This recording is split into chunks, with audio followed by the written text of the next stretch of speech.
कहानी की शुरुआत होती है साल 1944 के फिनलैंड में, जहां दूसरा विश्व युद्ध अपने आखिरी दौर में था। जंग खत्म होने वाली थी और सभी देशों के फौजी अपने घर वापस लौट रहे थे। इसी वजह से नाजी सेना को भी फिनलैंड छोड़ने का आदेश मिला, लेकिन वो जाते जाते भी तबाही मचाने से पीछे नहीं हटे। वो अपने रास्ते में आने वाली सभी सड़कों, पुलों और बस्तियों को पूरी तरह से बर्बाद करते हुए आगे बढ़ रहे थे। इसी बीच हम फिनलैंड के घने जंगलों में कोरपी नाम के एक कमांडो को देखते हैं। कोरपी अब जंग के खून खराबे से थक चुका था और लड़ाई छोड़कर एक शांत जिंदगी जीना चाहता था। जंग खत्म होने के बाद वो अपने वफादार कुत्ते और घोड़े के साथ जंगल में अकेले रहने लगा। फिर एक दिन वो जंगल में घूम रहा था तो उसकी नजर नदी में चमकते हुए सोने के कुछ टुकड़ों पर पड़ी। ये देखते ही वो समझ गया कि नदी के आसपास जरूर कोई सोने की खदान मौजूद है। इसके बाद कोरपी हर दिन उस जगह जाने लगा और आसपास खुदाई शुरू कर दी। उसे इस बात की बिल्कुल परवाह नहीं थी कि ऊपर फाइटर प्लेन्स उड़ रहे हैं। कई दिनों की कड़ी मेहनत के बाद आखिरकार उसे एक गड्ढे में भारी मात्रा में सोना मिल गया।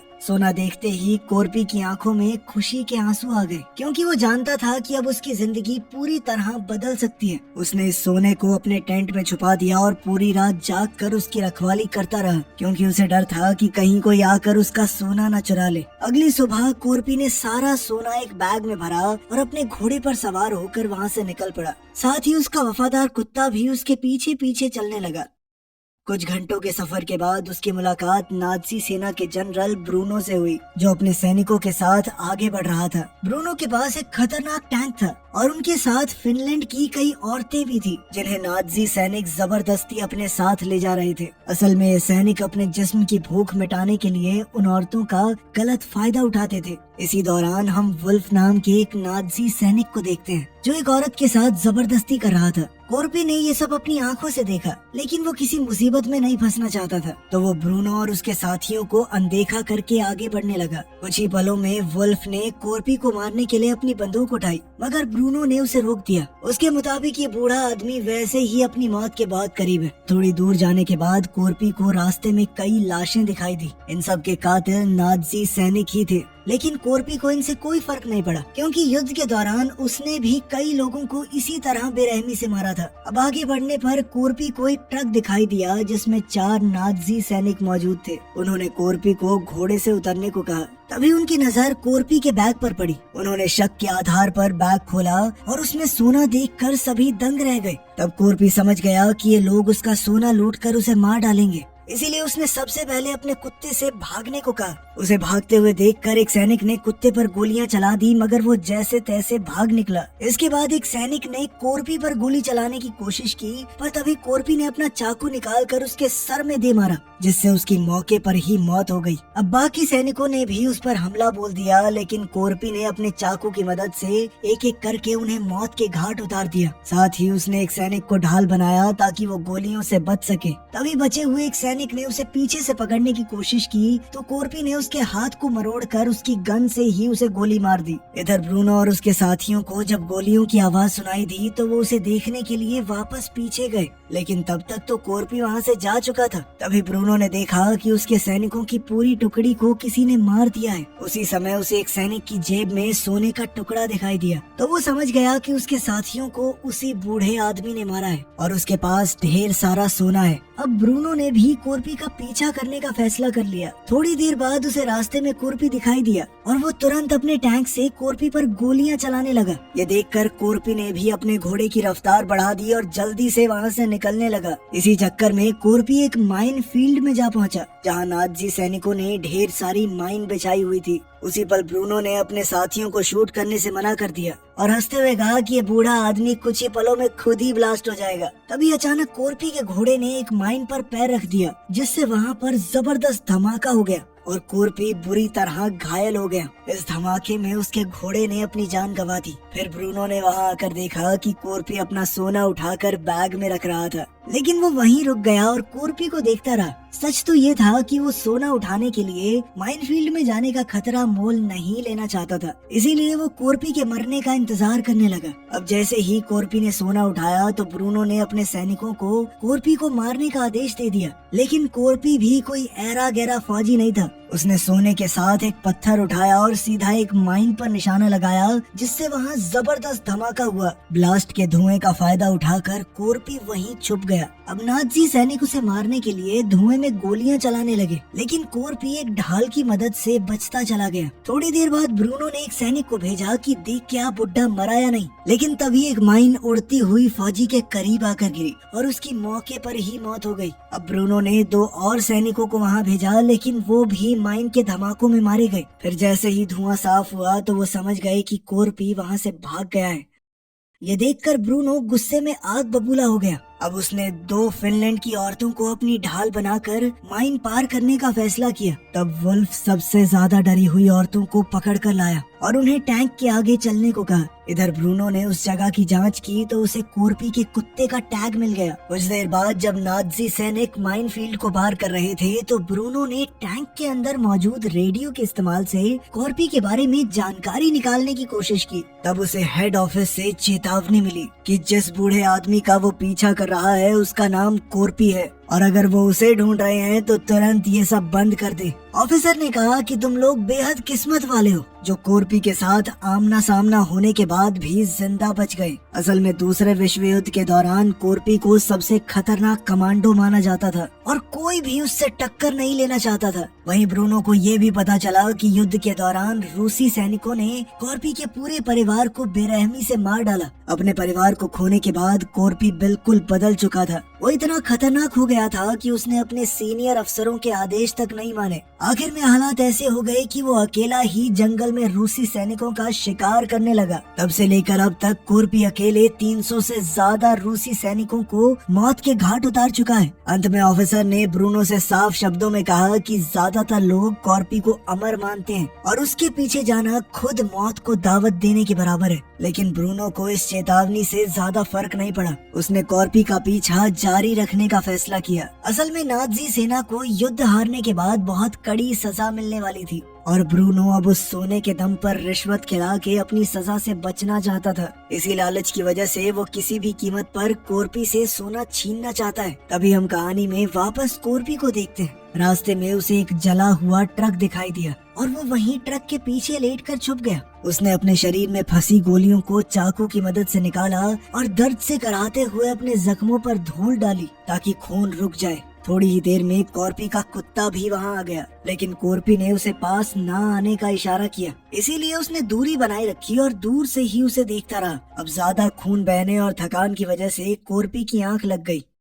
इधर कुछ ही घंटों में नाजी सैनिक उस इलाके में आ पहुंचे। उनकी आहट सुनते ही कोरपी की नींद खुल गई और उसने देखा कि नाजी फौजी उसे ढूंढने के लिए खोजी कुत्तों का सहारा ले रहे हैं। हालात भांपते हुए कोरपी तुरंत ट्रक के नीचे छुप गया और वहां से उनकी हर हरकत पर नजर रखने लगा। फिर जैसे ही नाजियों का ट्रक आया, कोरपी तुरंत चुपके से उनके ट्रक के नीचे घुस गया और उसके फ्यूल टैंक को काट दिया। जल्द ही पेट्रोल उसके शरीर पर गिरने लगा, जिससे उसके शरीर की गंध दब गई और कुत्तों को उसके होने का कोई सुराग नहीं मिला। मजबूर होकर नाजी सैनिकों ने कोरपी को पकड़ने के लिए एक नया आइडिया लगाया और वहीं पर डेरा डाल लिया। थोड़ी देर बाद जब कोरपी ने वहां से निकलने की कोशिश की तो अचानक एक कुत्ते ने उसे देख लिया और जोर जोर से भौंकने लगा। इस वजह से सैनिकों का पूरा ध्यान उस पर चला गया और वो कोरपी पर गोलियां बरसाने लगे। इस दौरान एक गोली सीधा कोरपी के पैर में जा लगी। फिर भी वो हिम्मत दिखाते हुए वहां से भाग निकला। ये सब देखकर ब्रूनो ने अपने कुत्तों को कोरपी के पीछे छोड़ दिया। अब कुत्तों से जान बचाने के लिए कोरपी ने अपने शरीर में आग लगा ली और पास ही झील में कूद गया।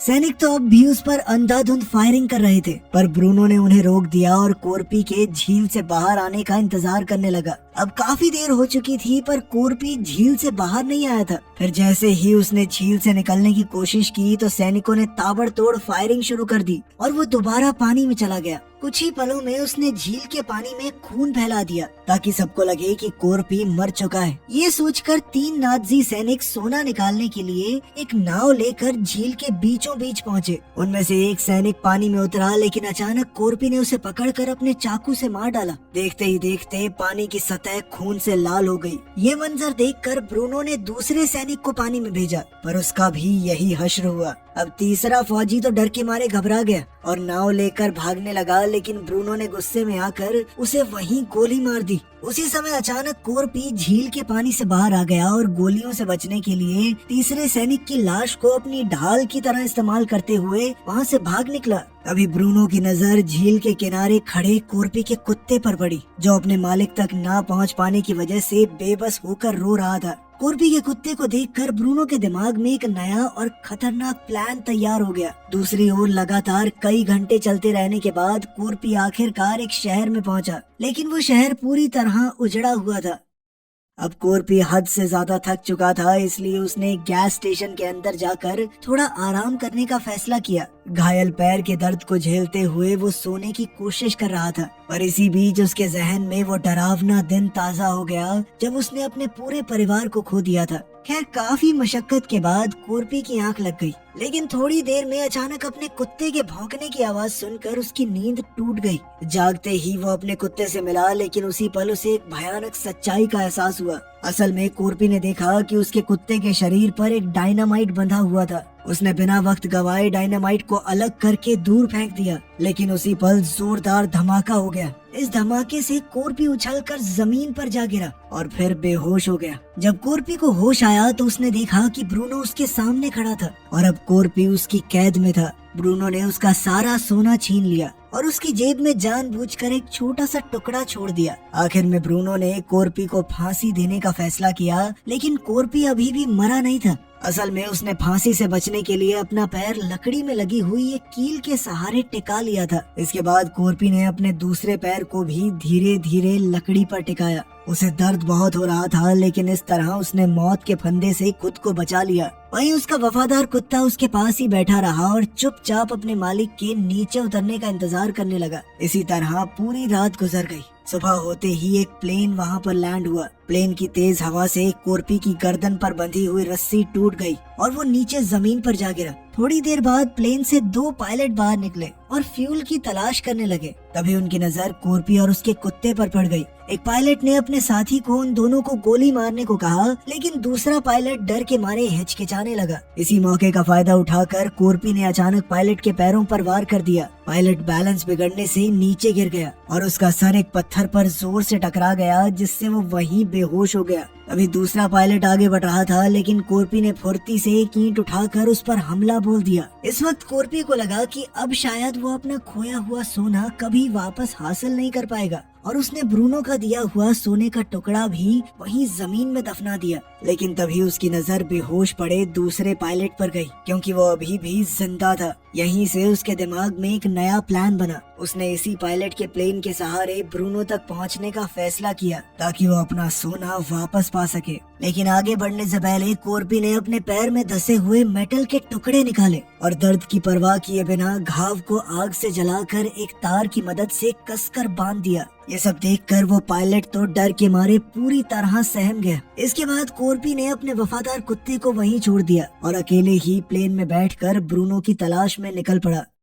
दूसरी तरफ नाज़ी सैनिकों को रास्ते में एक क्रैश हुआ प्लेन दिखाई दिया। जांच करने के लिए वुल्फ प्लेन के अंदर गया तो उसने देखा कि हादसे में पायलट की मौके पर ही मौत हो चुकी थी। लेकिन तभी वुल्फ की नजर पायलट के गले में पड़ी हुई रस्सी पर गई। ये वही रस्सी थी जिससे उन्होंने कोरपी को फांसी दी थी। ये देखते ही वुल्फ समझ गया कि कोरपी अभी भी जिंदा है और वो अपना बदला लेने के लिए वापस जरूर लौटेगा। साथ ही ब्रूनो भी ये जान गया था कि कोरपी कोई आम इंसान नहीं है। इस डर की वजह से ब्रूनो ने अपने सभी आदमियों को तुरंत वहाँ से हटने का आदेश दे दिया। इसके बाद हम 2 नाज़ी सैनिकों को देखते हैं, जो कुछ फिनिश औरतों के साथ एक ट्रक में बैठे थे और कोरपी के बारे में आपस में बातें कर रहे थे। उनकी बातें सुनकर आनो नाम की एक औरत हंसने लगी। आनो ने उन्हें बताया कि रशियन सैनिकों ने भी कोरपी को मारने की बहुत बार कोशिश की है, लेकिन आज तक कोई भी उसे खत्म नहीं कर पाया, क्योंकि कोरपी कितनी भी बड़ी मुसीबत से बचकर निकल जाता है और फिर अपने दुश्मनों को ढूंढ कर मारता है। फिर उसने आगे बताया कि फिनिश भाषा में कोरपी को सीसू के नाम से जाना जाता है, जिसका मतलब है हिम्मत और बहादुरी, और अब वही सीसू उन सब का अंत करेगा। ये कहते हुए उसके चेहरे पर एक अजीब सी खुशी नजर आ रही थी। तभी अचानक कोरपी ने एक सैनिक पर हमला कर दिया और उसे मारकर ट्रक से नीचे फेंक दिया। जब दूसरा सैनिक बाहर झांकने आया तो कोर्पी ने उसे भी पकड़कर नीचे घसीट लिया, जिससे वो टैंक के नीचे आकर कीड़े की तरह कुचला गया। इधर आनो ने मरे हुए सैनिक का हथियार उठाने की कोशिश की, लेकिन तभी कोर्पी ट्रक के अंदर आ गया। वहाँ अपने देश की औरतों को देखकर वो समझ गया कि नाज़ियों ने उन्हें जबरदस्ती कैद करके रखा हुआ है और वो सभी बेगुनाह हैं। इसलिए कोर्पी ने उन्हें हथियार सौंप दिए। इसके बाद वो ट्रक की छत पर चढ़ गया और ड्राइवर को मारकर नीचे फेंक दिया। अब उसने आनो से ट्रक चलाने को कहा ताकि वो उसकी मदद कर सके। इसके बाद आनो ट्रक को टैंक के करीब ले जा रही थी, लेकिन टैंक में मौजूद लोगों को शक हो गया। इसीलिए सभी औरतों ने मरे हुए सैनिकों की बॉडी का इस्तेमाल किया ताकि किसी को भी सच्चाई का पता न लग जाए। इसके बाद आनो अपना ट्रक दूसरे ट्रक के पास ले गई। वहाँ सभी औरतों ने ट्रक में मौजूद सैनिकों पर अंधाधुंध फायरिंग करके उन्हें बुरी तरह मार डाला। साथ ही उन्होंने ट्रक के ड्राइवर को भी गोली मार दी, जिससे वो ट्रक अपने आप सड़क से नीचे उतर गया। दूसरी तरफ कोर्पी टैंक का गेट तोड़ने की कोशिश कर रहा था। तभी ब्रूनो ने अचानक टैंक को रोक दिया, जिससे कोर्पी नीचे गिर गया। ये देखकर वुल्फ कोर्पी को जान से मारने के लिए टैंक से बाहर आ गया, लेकिन कोर्पी जल्दी से वापस टैंक पर चढ़ गया और उसकी वुल्फ के साथ जबरदस्त लड़ाई छिड़ गई। इस दौरान दोनों जमीन पर गिर गए और अब टैंक के अंदर सिर्फ ब्रूनो और शर्ट्स नाम का एक सैनिक बचा था। वो सैनिक अपनी जान बचाकर वहाँ से भागने की कोशिश कर रहा था। इधर कोर्पी ने वुल्फ को मार मार के उसकी हड्डी पसली एक कर दी, लेकिन इससे पहले कोर्पी उसे जान से मार पाता तभी वहाँ एक बाइक पर दो नाज़ी सैनिक आ गए। उन दोनों ने कोर्पी को देखते ही पहचान लिया और वो डर के मारे वहाँ से भाग निकले। हैरानी की बात ये थी कि कोर्पी ने वुल्फ को मारा नहीं, जिंदा छोड़ दिया और वो खुद बाइक लेकर टैंक का पीछा करने के लिए निकल पड़ा। यहाँ वुल्फ भी यही सोच रहा था कि उस हैवान ने मुझे जिंदा छोड़ दिया। लेकिन कुछ ही देर में फिनिश औरतें वुल्फ से बदला लेने के लिए वहाँ पहुँची। इसी बीच ब्रूनो की मुलाकात एक पायलट से हुई और उसने उसके प्लेन से भागने का प्लान बनाया। तब पायलट ने उसे बताया कि मेरे प्लेन में सिर्फ एक इंसान के बैठने की जगह है। ये सुनते ही ब्रूनो ने बेरहमी से अपने ही साथी शर्ट्स को गोली मार दी और खुद प्लेन में बैठकर वहाँ से भाग निकला। लेकिन तभी अचानक कोर्पी वहाँ आ पहुँचा और उसने प्लेन पर धुआंधार फायरिंग शुरू कर दी। जैसे ही प्लेन टेक ऑफ करने लगा, कोर्पी तुरंत प्लेन के बिल्कुल नीचे पहुँच गया और उसने अपनी एक छोटी कुल्हाड़ी की मदद से उसे पकड़ लिया। उधर ऊपर बैठे ब्रूनो को लग रहा था कि वो कोर्पी को पीछे छोड़ाए, लेकिन कोर्पी बिना वक्त गवाए प्लेन के पहिए को पकड़कर उसी रास्ते से अंदर घुस गया और सीधा बॉम्ब रूम के फ्लोर तक पहुंच गया। तभी अंदर से आने वाली आवाजों को सुनकर ब्रूनो को शक होने लगा, पर पायलट कहने लगा कि प्लेन बहुत पुराना है, इसीलिए ऐसी आवाजें आती रहती हैं। लेकिन इसके बाद भी ब्रूनो का शक कम नहीं हुआ। सच जानने के लिए उसने खुद बॉम्ब रूम की तरफ जाने का फैसला किया। फिर जैसे ही दरवाजा खुला तो अचानक कोर्पी ने उस पर झपट्टा मार दिया और देखते ही देखते दोनों के बीच में भयानक फाइट शुरू हो गई।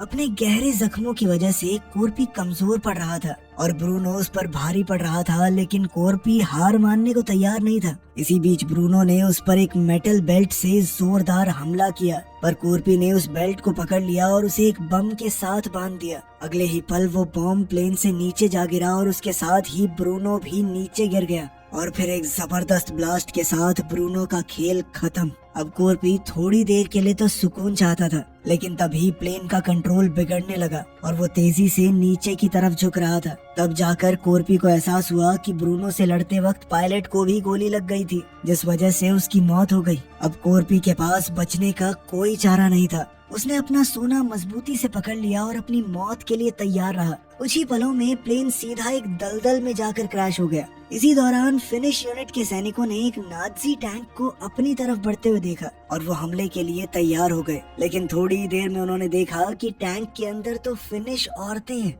जो नाज़ी सैनिक वुल्फ को टैंक के ऊपर बांध कर ला रही हैं। दूसरी तरफ हमने देखा कि कोर्पी की जान तो बच गई, लेकिन वो दलदल में बुरी तरह फंस चुका था। अब वो अपनी उस छोटी कुल्हाड़ी की मदद से किसी तरह बाहर निकल आया। कुछ दिन बाद हम देखते हैं कि वो अपने वफादार कुत्ते के साथ हेलसिंकी बैंक में जा पहुंचा। कोर्पी को देखकर बैंक के अंदर के लोग काफी घबरा गए, लेकिन कोर्पी ने किसी पर ध्यान नहीं दिया। वो सीधा काउंटर पर गया और सोने के एक टुकड़े को डेस्क पर रख दिया और दमदार आवाज में पूछा कि इसके कितने पैसे मिलेंगे।